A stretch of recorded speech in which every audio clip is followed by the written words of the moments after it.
नाज़रीन, ये जो आप इतना बड़ा पहाड़ देख रहे हैं, ये सड़क बाग गहरी चौक के ऊपर है। ये ऊपर से स्लाइड हुई है, जो हालिया बारिशें हुई हैं, बारिशों में आज ये सुबह यहाँ से स्लाइड हुई और इस स्लाइड के नतीजे में रास्ता भी बंद है, गहरी चौक से जो अड्डे की तरफ जाता है। और साथ ये है कि नुकसान वैसे बच गया, उस तरह से ज़्यादा नुकसान नहीं हुआ, ना कोई दुकान जद में आई और ना कोई आदमी, लेकिन ये है कि ख़तरनाक है। ये ऊपर अभी जो आपको नज़र आ रहा है, ये कम्युनिटी हॉल है और इसको आप देख सकते हैं कि ये भी ख़तरे में है। किसी तरह अगर 2 दिन बारिशें हो रही तो ये कम्युनिटी हॉल भी जो है ये भी नीचे आ सकता है। लेकिन ये देखें, ये भी आपके सामने है,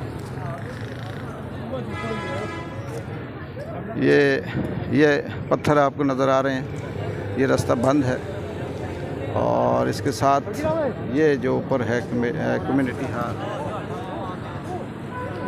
ये उसका शुरू में जो मैंने आपको पत्थर दिखाया था वो भी इसी का हिस्सा है।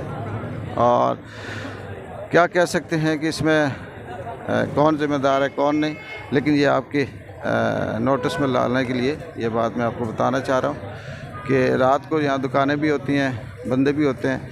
ये सामने होटल है, इसके ऊपर ये कम्युनिटी हॉल है, यहाँ से भी स्लाइड हो सकती है और ये पूरी दुकानें ख़तरे में है। ये किसी वक्त भी किसी बड़ी स्लाइड में की जद में आकर किसी बड़े हादसे का बायस बन सकती हैं।